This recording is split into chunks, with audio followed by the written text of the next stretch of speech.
सबसे पहले मैं तमाम टीचर साहिबान और हमारे तहसील पिंडी घेब से बाहर की जो तहसीलों से लोग आए हैं उनको खुश आमदीद कहते हैं। इसमें हमारे बहुत सारे तहसील जंड के टीचर्स भी आज आए हुए हैं, उन्हें ख़ास तौर पर खुश आमदीद कहते हैं। इसके अलावा हमारी जो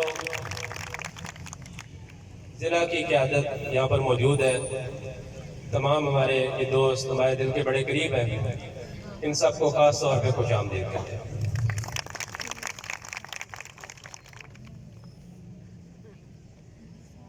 हमारी एओज़ एसोसिएशन उनकी तरफ से मैं यहाँ नुमाइंदगी कर रहा हूँ। हमारा एहतजाज धरनों का, इसे आप खुशकिस्मती कहें या बदकिस्मती, कि एक शुरू दिन से ही हमें इस तजर्बे से गुजरना पड़ रहा है। बहुत सारे लोग इस चीज़ से वाकिफ़ हैं कि हमारा रेगुलराइजेशन का इशू है, इस वजह से इस मसले से हम काफ़ी अरसे से गुजर रहे हैं।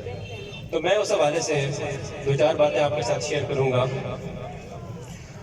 मोटिवेशनल पॉइंट ऑफ व्यू से ये है कि मुझे कुछ कहने की ज़रूरत नहीं है। माशाल्लाह से आज हमारी तहसील पिंडी घेब के तमाम टीचर्स ने ये दिखा दिया है कि जब भी क़यादत कहेगी तो वो हाजिर होंगे।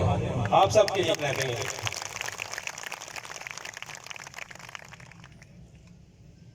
धरने की जहाँ तक बात है, यहाँ पर हमारे कुछ दोस्त बात कर रहे थे कि तसल्ली से, आराम से, पुरअमन रहकर जो काम है वो हो जाते हैं और उस तरीके से करने चाहिए। मैं माज़रत के साथ इससे इख्तिलाफ करूँगा, क्योंकि हमारा जो तजर्बा है वो बड़ा तल्ख रहा है इस मामले में। सिद्दीक साहब, हमने हमारा मसला जब ये शुरू हुआ, मैं आपको इसलिए नहीं बता रहा कि मैं अपना मसला हाईलाइट कर रहा हूँ, वो मेरा हमारा जो मसला है एसएससी से यूज़ का, वो हर जगह हाईलाइट होता रहता है। मैं जस्ट सिर्फ इसलिए बता रहा हूँ कि एक तजर्बे के लिए कि आगे चल के जब ये मुश्किलात मज़ीद आएंगी, अल्लाह करे कि ये जो हमारा मसला, जिस मसले के लिए यहाँ पर हम इकट्ठे हुए हैं, ये जल्द से जल्द हल हो जाए। फ़र्ज़ करें अगर ये थोड़ा मसला और टाइम लेता है तो उस सब के लिए भी आपको तैयार रहना चाहिए। उसके लिए मैं कुछ चीज़ें शेयर करता हूँ आपके साथ। हमारा जब ये मसला शुरू हुआ तो हमने सबसे पहले टेबल टॉक से आगाज़ किया। टेबल टॉक एक दफ़ा की, दो दफ़ा की, तीन दफ़ा की, पंजाब लेवल पे हमारी होती रही, लेकिन वो टेबल टॉक है वो फेल होती रही। फिर हमने अल्टीमेटम दिया कि जी हम आ रहे हैं इस्लामाबाद एहतजाज के लिए। लाहौर में एहतजाज हुआ, इस्लामाबाद में एहतजाज हुआ। एहतजाज के बाद जैसा कि आपको पता है मरी रोड हमने ब्लॉक कर दिया था। मरी रोड ब्लॉक होने की वजह से उन्होंने टेबल टॉक पे हमें बुलाया और कमिश्नर रावलपिंडी कस्टोडियन बने इस चीज़ के, हम आपका मसला हल करेंगे। लेकिन कुछ अर्सा बस आए बाएँ शाएँ होती रही और वो मसला हल नहीं हुआ, वो हमारा एहतजाज ख़त्म हो गया। उसके बाद फिर हमने लाहौर के लिए ये धमकी दी कि हम लाहौर आ रहे हैं और लाहौर आके हम एहतजाज करेंगे। लाहौर हम चले गए। वहाँ हम पहले दिन से ही मुराद राज साहब जो हमारे वज़ीर तालीम थे, उन्होंने कहा जी कि मैं इनके लिए टेबल टॉक के लिए तैयार हूँ, लेकिन मेरी एक शर्त है। हमने पूछा जी क्या शर्त है? उन्होंने कहा जी शर्त ये है कि ये लोग ये धरना ख़त्म कर दें, एहतजाज ख़त्म कर दें, मैं इनका मसला हल करूँगा अगले 2-4 महीनों में।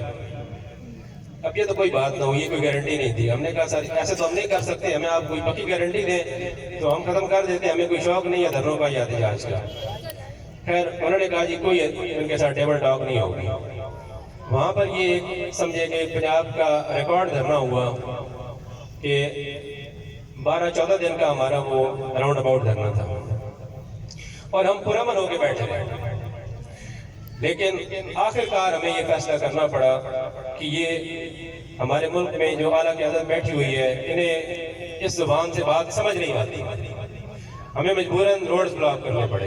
जब हमने रोड्स ब्लॉक किए तो फौरी तौर पे हमें बुला लिया गया और हमारे साथ टेबल टॉक की गई। आखिरकार तो टेबल टॉक ही होती है, लेकिन वो टेबल टॉक के लिए हमें बड़े पापड़ बेलने पड़े। उसके बाद पहले वो ये कहते थे कि कानून का मसला है, फिर उन्होंने कानून में तरमीम कर दी। उस हमारे धरने का हमें फ़ायदा ये हुआ। सारी बात करने का मकसद ये है कि ये आराम से मानने वाले लोग नहीं हैं, चाहे ये मौजूदा हुकूमत हो या जो पिछली हुकूमतें गुजरी हैं वो हुकूमतें हो। तो हमें मुश्किलात से गुजरना पड़ेगा। इसके लिए हम सबको, आप सबको तैयार रहना पड़ेगा। और मुझे इस बात का यकीन है कि ये जो कामयाबी है ये लाज़मी मिलेगी। ऐसा हो ही नहीं सकता कि